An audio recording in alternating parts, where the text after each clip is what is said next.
Hi everyone, I'm Mr. Dan Santelices. I'm the mystery musician for St. John Berkman School, and I'm happy to be here to talk a little bit about my instrument and also play a number of pieces for you for your education and also entertainment during this time of being shuttered in. I play in the Shreveport Symphony, and I actually play violin there, and all the pieces that I'll be playing will be on violin. The violin, and as most of you know, is the smallest and highest sounding member of the string family. In our orchestra and in many orchestras across the country, the strings family takes up most of the space on stage. They're usually on the front. There's many violins, anywhere from 20 to 6 in a section, which makes for about a big sound.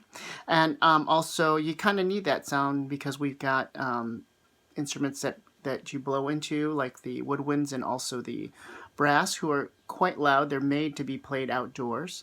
And then you've got another section called the percussion section, which everything is hit and is also fun and also loud. So the strings need probably more people to make up that sound. Anyway, so the smallest member of the string family is the violin, like I said.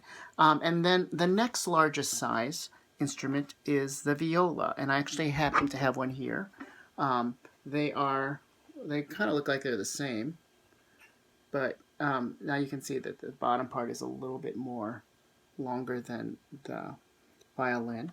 The violin has three strings which are in common with the viola. The A string, and here's the oops.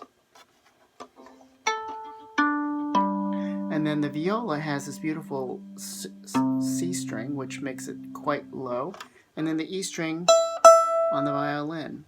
Now, there's other members. I don't have them here of the string family, but the other members you have to play either sitting or standing up. I happen to be sitting right now because I can, but the next instrument, largest instrument aside from the viola, is something called the cello. And the cello is longer, and it also has something which protrudes from the bottom here. This is called the end pin for the violin and viola. But the cello has to be played on the floor, and you have to put it in between your knees. And this viola is large enough for me that I can put it between my knees. And then the next largest instrument is called the double bass or string bass, and that instrument is long enough that it sounds twice as low as the cello. So that's why we call it the double bass. All string instruments have the characteristics of what you see here, which are they're made out of wood. Obviously, they have strings. And also, this top here is called the scroll. It's carving. Doesn't have anything to do with the sound, but just gives the distinctive quality. Sometimes they have different carvings, but it's more often than not, it's this kind of rolled up piece of paper kind of look. And then we all each have these knobs which attach to the strings, and then that goes over this black piece of wood. This is where we put our fingers to change the sound. And then it's suspended in the air with this piece of wood called the bridge. And the bridge, like I said, leaves it free to vibrate, which is what we want the instrument to do. And then it's attached down here with this thing called the tailpiece. And so everything's kind of held together by a lot of tension. And there's kind of very little things that are glued, except for the instrument itself. Now, this is a hollow box, and you can see the front of it has what looks like openings, and it's actually they're all called F-holes, and this is where the sound does come out. And I'm going to go ahead and play a little bit on my viola since I'll be playing a lot on violin, and you can hear sort of how sound is produced. We have all of the string members of the string family members have this instrument, which is called the bow. And you can see it's quite long, and it has sort of this white ribbon of material, which is actually horsehair, individual strands of horsehair. It's bleached white, and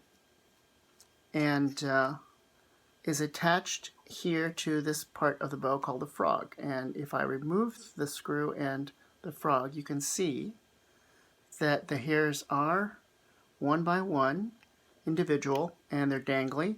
But when you try to play it on your instrument, it just doesn't produce a sound. The hair's pretty coarse already because horses' manes and tails are quite thick. And anyway, I'm going to go ahead and put this back together. And I'm going to show you what we put on our bow to make the hairs of the bow to make it sound a little bit more sticky. And that's this substance here. You can see that it's kind of amber colored, and it actually looks like it's from the sap of a tree, which it is. This is called rosin or resin, and we put it on our instrument. You can hear how already sticky it is by putting it on our bow. And what we do is that we take the bow, and it takes a lot of training just to be able to do this correctly, but you get a grip down here that helps draw the bow across the strings. And these are what the open strings sound like. And if I shorten the string with my fingers, the sound starts to go up. Now, what I mean by shortening the string is that when I put my finger down, this part here is the part that gets shorter and shorter and shorter, and will consequently sound higher and higher and higher.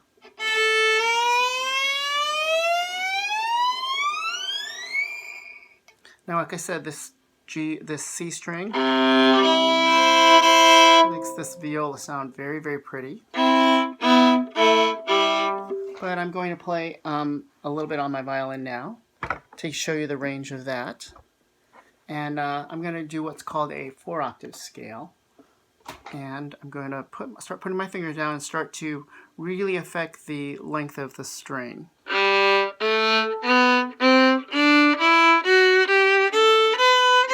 Now here you're going to see my hand move up. We call it shifting. And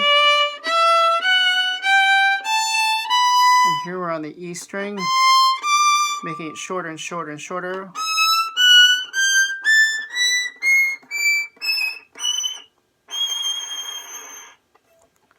And that's how we make the sound on the violin.